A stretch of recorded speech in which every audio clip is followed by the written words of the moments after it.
la proximité du règne de Dieu et nous évite également à discerner où demeure réellement la puissance qui libère. Jésus accomplit des signes de libération et ses détracteurs lui demandent un signe et l'accusent de le faire par Beelzéboul. Il leur répond par deux images qui coupent court à leur force logique. Premièrement, l'expulsion des démons par la puissance de Dieu est le signe que le royaume de Dieu est déjà présent, car un royaume divisé ne saurait tenir. Le deuxième élément, c'est qu'une maison vidée, mais non remplie, reste encore ouverte au retour du mal. À partir de là, alors, nous pouvons tirer trois enseignements de l'évangile de ce jour.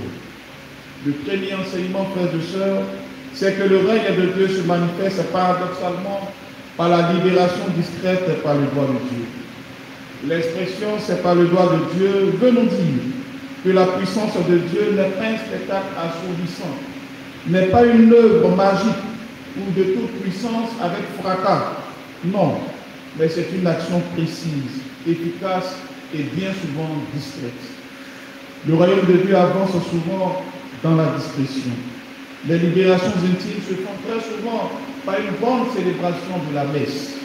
Une parole qui répare, en écoutant l'évangile, en écoutant les textes de la parole de Dieu, au cours de la célébration eucharistique, peuvent être bien souvent source de libération pour beaucoup d'entre nous. Mais il nous suffit d'être disposés.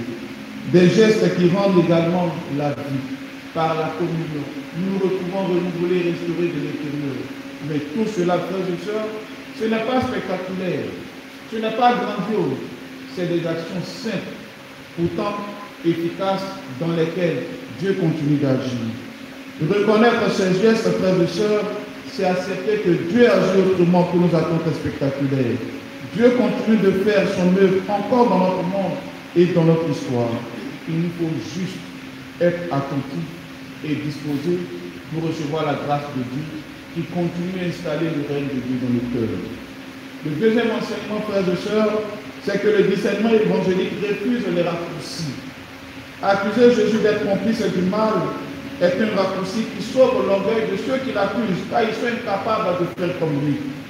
Jésus les invite à entrer dans un regard, et nous par ricochet, à entrer dans un regard critique qui sait faire la distinction entre l'action de Dieu et l'œuvre du mal. Tout royaume divisé contre lui-même devient désert, et si ce n'est pas Beelzéboul que moi, dit Jésus, je les expulse, vos disciples, par qui expulsent-ils ces démons? C'est un appel au discernement. Si la vie renaît, si les chaînes tombent, si les personnes retrouvent leur dignité et l'espérance, alors la cause n'est pas à chercher du côté du mal. C'est que Dieu continue d'agir dans notre monde. Le vrai discernement demande alors humilité et attention surtout aux fruits de l'action qui est posée.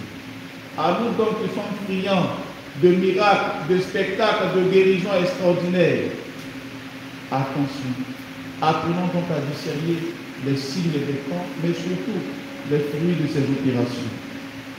Troisième enseignement que nous pouvons tirer, frères et sœurs, c'est que notre cœur est la maison que Dieu veut réellement habiter et pour toujours. L'image de la maison balayée et vide est une mise en garde.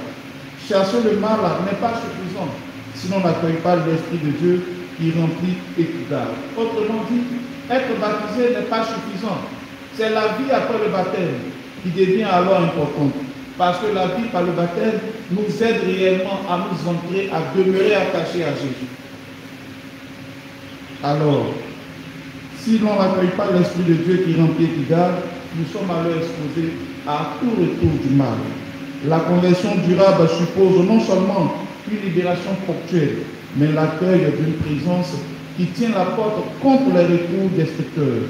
La prière, la parole de Dieu, la vie fraternelle, la célébration des sacrements constituent ce remplissage indispensable si nous voulons réellement porter du fruit dans le Christ. Alors, frères et sœurs, Jésus aujourd'hui ne cherche pas la réputation, mais il veut instaurer en chacun de nous dans le monde le règne de Dieu. Là où il y a libération, Dieu est à l'œuvre. Ne restons pas de simples bénéficiaires aussi. Devenons des maisons habitées par Dieu et laissons-nous remplir par la présence de Dieu qui guérit et qui restaure. Que Dieu nous aide. Amen.